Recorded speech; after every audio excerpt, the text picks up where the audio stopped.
My lager's got no money, he's got his strong beliefs.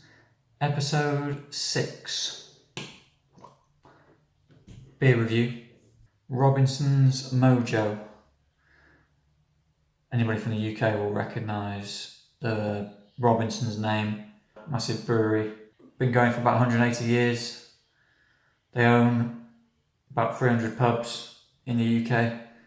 Massive brewery.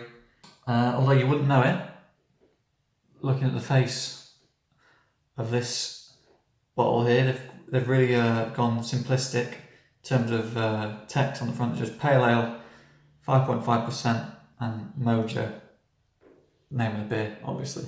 So at a glance, you wouldn't know this was a Robinson's beer. When I read the back of the bottle, again, you have to look pretty hard to notice that it's actually a Robinson's beer. It's got Robinson. It's obviously got the address of the brewery. It's just got Robinson's there in small text underneath the alcohol percentage and volume. Craft beer has become very popular over the last few years.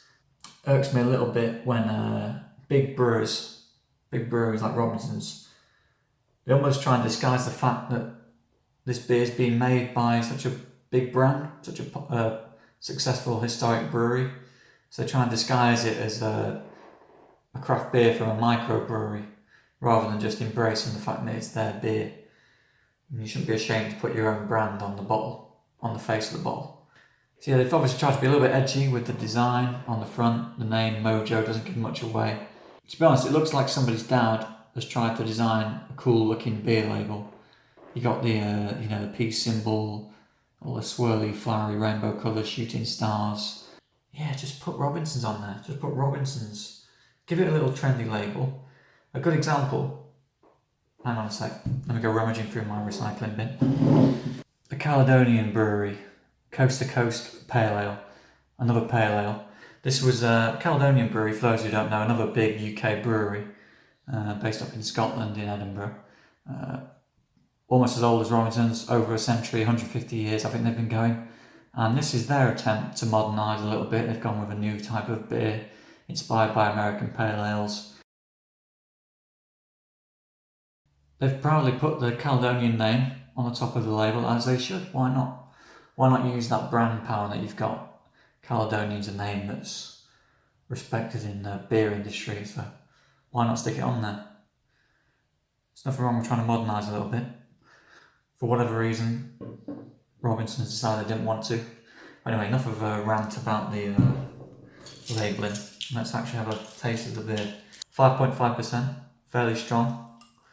Rubbish bottle opener, as always. I need to buy a new one. I've just moved house recently, so haven't got my stuff in order yet.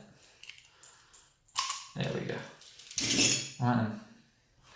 Let's decant it into a receptacle.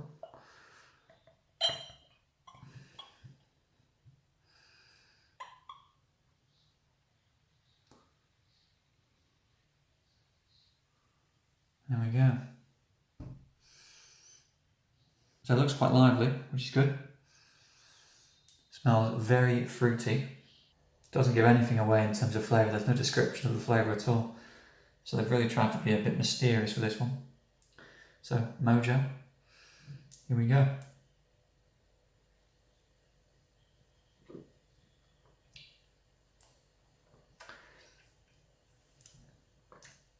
Definitely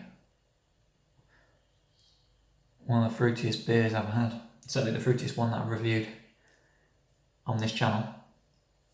Although it's only the sixth one, so not a great deal of competition, but it's like tropical fruits. Get a little bit of orange. It's like fruit punch kind of in beer form. It's quite nice. It is quite nice, very drinkable. It feels quite light. You compare it to the Piston Head that I had yesterday. Different type of drink, but the Piston Head full amber that I reviewed in my previous episode, that was 6%, so not a great deal stronger than this 5.5% Mojo, but that felt quite heavy. It was quite dark, whereas this is very light. So the vibrant nature of the drink, I suppose, is reflected a little bit with the wild label. Mojo. The further you get into the drink, the more that tropical fruit flavour fades a little bit, but that's to be expected. Your taste buds, your senses become accustomed to the flavours. They don't feel as strong. That first sip's where you get all the full whack of the flavour. So it's not a bad beer, but I stand by what I said at the start. It does feel like a group of middle-aged dads have tried to manufacture a cool, trendy beer. They tried to be a bit mysterious, a little bit crazy, a little bit wild with the design. They really pushed the boat out as well with the flavour, gone tropical. Don't be ashamed, Robinsons. Don't be ashamed. Oh, there's a fly there. Look at him. Animal friendly. Very animal friendly on this channel. Don't be afraid, Robinsons. Don't be ashamed. Plaster your name all over the label. Why not? You got 180 years of brewing experience to boast. As always, for all my criticism, if somebody offered me another one of these, I wouldn't turn it down. It's drinkable. It is quite flavoursome. If I was marking it on taste alone, I know a lot of people think you should mark it on taste alone. I'd probably give it a higher mark. I always try and consider the brewery, the whole package, when I review the beers. So you can almost hold the bigger breweries, more successful breweries, to a higher standard. Just purely on the basis that their reluctance, Robinson's reluctance to put their name to this beer, it's really rubbing up the wrong way, as you've probably noticed. I've not stopped banging on about it for the last 3 or 4 minutes, however long this video is. I'm going to give this a humble 5 out of 10. Not the worst beer I've tried so far, but certainly not the best. But it's not going to stop me finishing it, so give it a try, especially if you like tropical beers. Let me know what you think. Don't let my ill-informed opinion prevent you from trying this beer. It's available in supermarkets. I found it in Asda, so you should be able to find it if you live in the UK fairly easily.